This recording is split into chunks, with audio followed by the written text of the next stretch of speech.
ici? Je trie les voyageurs par paquet de mille. J'expédie les trains qui les emportent tantôt vers la droite, tantôt vers la gauche.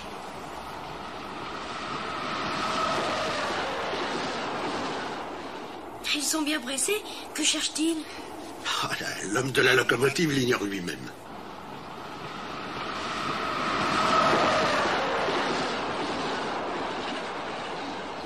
Ils reviennent déjà? Ah, ce ne sont pas les mêmes. C'est un échange. Et ils n'étaient pas contents là où ils étaient? On n'est jamais content là où l'on est.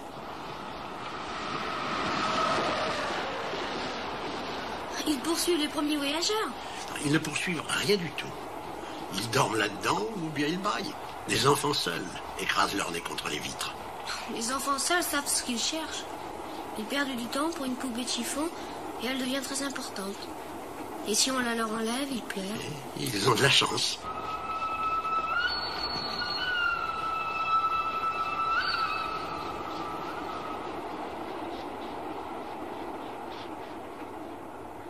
Bonjour. Bonjour. C'était un marchand de pilules perfectionnées qui apaise la soif. On en avale une par semaine et l'on n'éprouve plus le besoin de boire. Pourquoi vends-tu ça? C'est une grosse économie de temps. Les experts ont fait des calculs. On épargne 53 minutes par semaine. Et que fait-on de ces 53 minutes? On en fait ce que l'on veut. Moi, si j'avais 53 minutes à dépenser, je marcherais tout doucement vers une fontaine.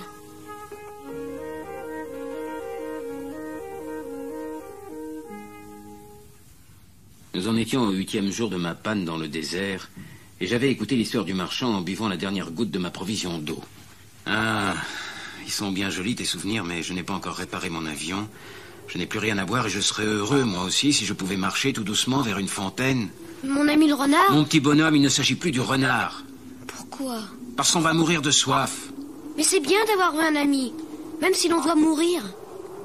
Moi, je suis bien content d'avoir eu un ami renard. Mais j'ai soif aussi. Cherchons un puits. J'ai eu un geste de lassitude. Il est absurde de chercher un puits au hasard dans l'immensité du désert. Tu as donc soif, toi aussi? L'eau peut aussi être bonne pour le cœur. Il était fatigué. Il s'assit. Je m'assis auprès de lui. Le désert est beau. Et c'était vrai. J'ai toujours aimé le désert. On s'assoit sur une dune de sable. On ne voit rien, on n'entend rien. Et cependant, quelque chose rayonne en silence. Ce qui embellit le désert, c'est qu'il cache un puits quelque part.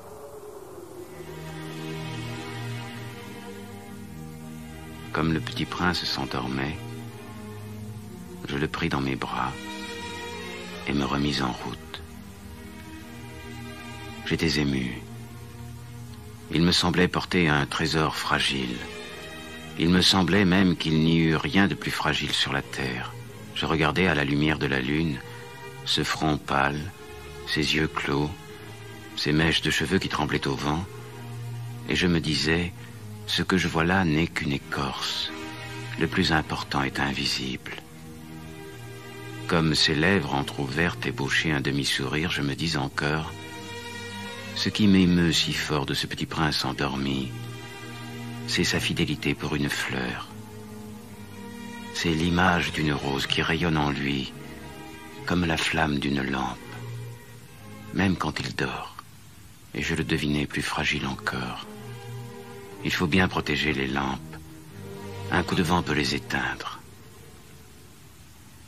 Et marchant ainsi, je découvris le puits au lever du jour.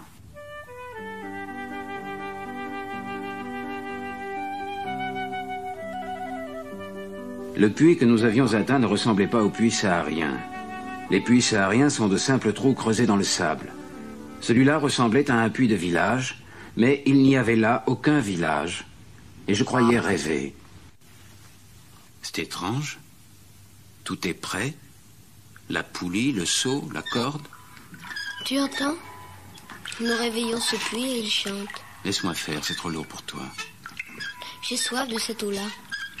Donne-moi à boire. Et je compris ce qu'il avait cherché. Je soulevai le seau jusqu'à ses lèvres. Il but, les yeux fermés. C'était doux comme une fête. Cette eau était bien autre chose qu'un aliment. Elle était née de la marche sous les étoiles, du chant de la poulie, de l'effort de mes bras. Elle était bonne pour le cœur, comme un cadeau. Lorsque j'étais petit garçon, la lumière de l'arbre de Noël, la musique de la messe de minuit, la douceur des sourires, faisaient ainsi tout le rayonnement du cadeau de Noël que je recevais.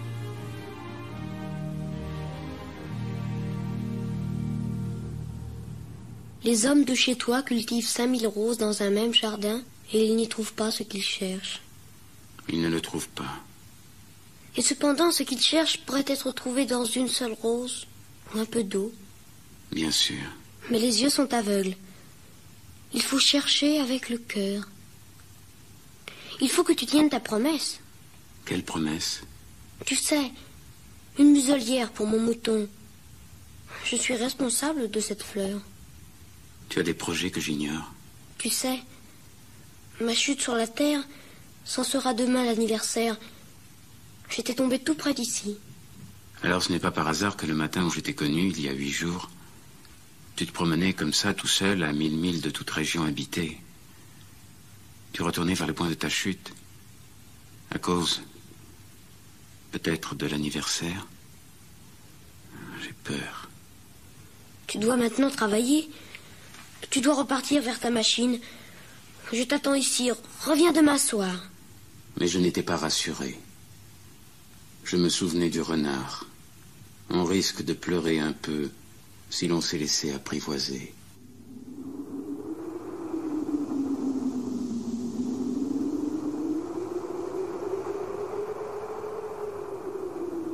Il y avait à côté du puits une ruine de vieux murs de pierre. Lorsque je revins de mon travail le lendemain soir, j'aperçus de loin mon petit prince assis là-haut, les jambes pendantes, et je l'entendis qui parlait. Tu ne t'en souviens donc pas? Ce n'est pas tout à fait ici. Oui, si, c'est bien le jour, mais ce n'est pas ici l'endroit. Bien sûr. Tu verras où commence ma trace dans le sable. Tu n'as qu'à m'y attendre, j'y serai cette nuit. Tu as du bon venin. Tu es sûr de ne pas me faire souffrir longtemps. Maintenant, va-t'en. Je veux redescendre. Alors j'abaissai moi-même les yeux vers le pied du mur et je fis un bond. Il était là, dressé vers le petit prince, un de ces serpents jaunes qui vous exécutent en 30 secondes. Tout en fouillant ma poche pour en tirer mon revolver, je pris le pas de course, mais au bruit que je fis, le serpent se laissa doucement couler dans le sable, comme un jet d'eau qui meurt, et sans trop se presser, se faufila entre les pierres avec un léger bruit de métal. Je parvins au mur juste à temps pour y recevoir dans les bras mon petit bonhomme de prince, pâle comme la neige. Quelle est cette histoire-là? Tu parles maintenant avec les serpents? Je suis content que tu aies trouvé ce qui manquait à ta machine. Tu vas pouvoir rentrer chez toi? Comment sais-tu? Moi aussi. Aujourd'hui, je rentre chez moi. C'est bien plus loin, c'est bien plus difficile. J'ai ton mouton. Et j'ai la caisse pour le mouton.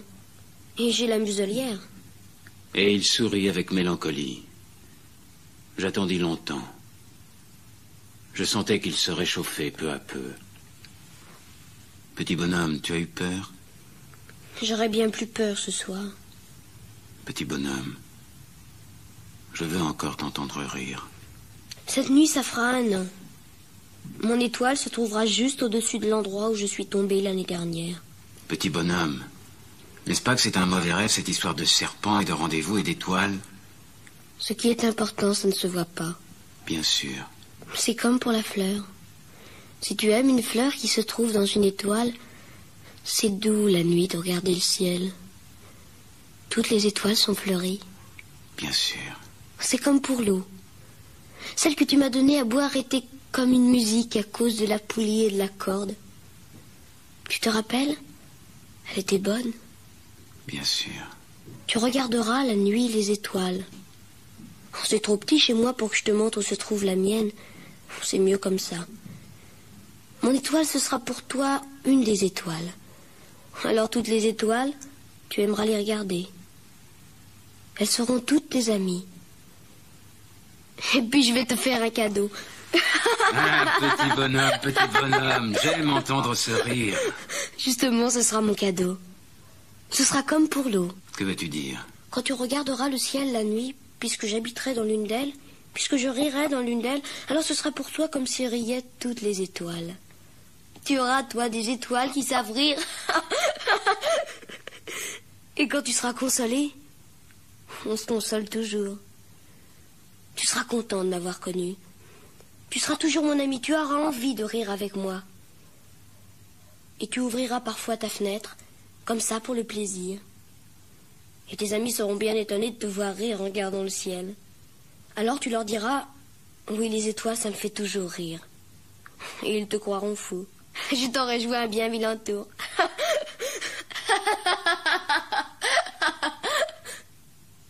Cette nuit, tu sais, ne viens pas.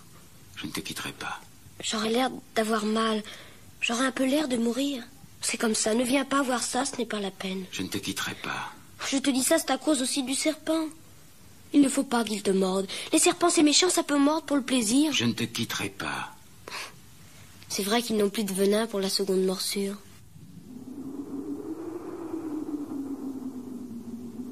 Cette nuit-là, je ne le vis pas se mettre en route. Il s'était évadé sans bruit. Quand je réussis à le rejoindre, il marchait, décidé d'un pas rapide. Il me dit seulement... Ah, tu es là? Tu as eu tort. Tu auras de la peine. J'aurai l'air d'être mort et ce ne sera pas vrai. Tu comprends, c'est trop loin. Je ne peux pas emporter ce corps-là. C'est trop lourd. Mais ce sera comme une vieille écorce abandonnée. Ce n'est pas triste, les vieilles écorces. Ce sera gentil, tu sais. Moi aussi, je regarderai les étoiles. Toutes les étoiles seront des puits avec une poulie rouillée. Toutes les étoiles me verseront à boire. Ce sera tellement amusant. Tu auras 500 millions de grelots, j'aurai 500 millions de fontaines. C'est là. Laisse-moi faire un pas tout seul. Tu sais, ma fleur, j'en suis responsable. Et elle est tellement faible. Et elle est tellement naïve. Elle a 4 épines de rien du tout pour la protéger contre le monde. Voilà. C'est tout. Il n'y eut rien qu'un éclair jaune près de sa cheville. Il demeura un instant immobile. Il ne cria pas. Il tomba doucement comme tombe un arbre. Ça ne fit même pas de bruit, à cause du sable.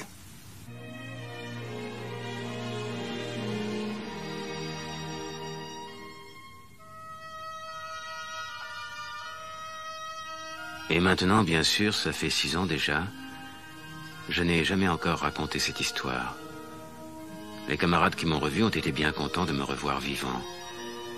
J'étais triste, mais je leur disais, c'est la fatigue.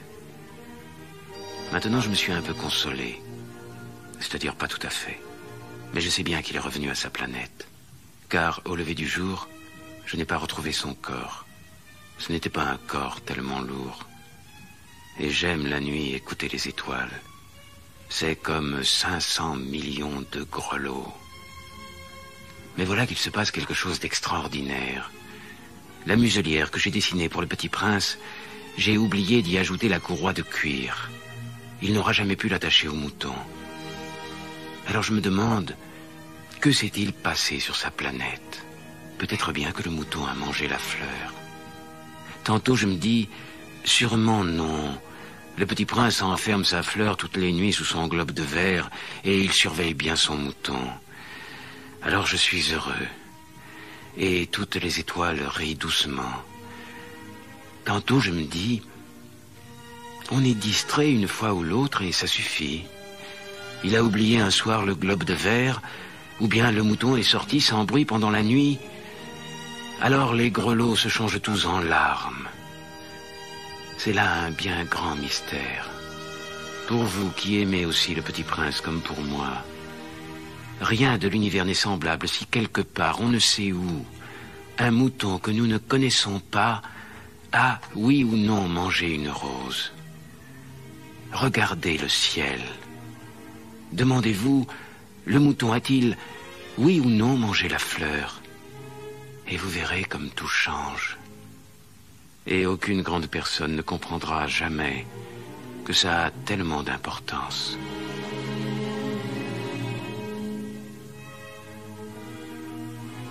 Si vous voyagez un jour en Afrique dans le désert, si un enfant vient à vous, s'il rit, s'il a des cheveux d'or, s'il ne répond pas quand on l'interroge, vous devinerez bien qui il est. Alors soyez gentil, ne me laissez pas tellement triste. Écrivez-moi vite qu'il est revenu.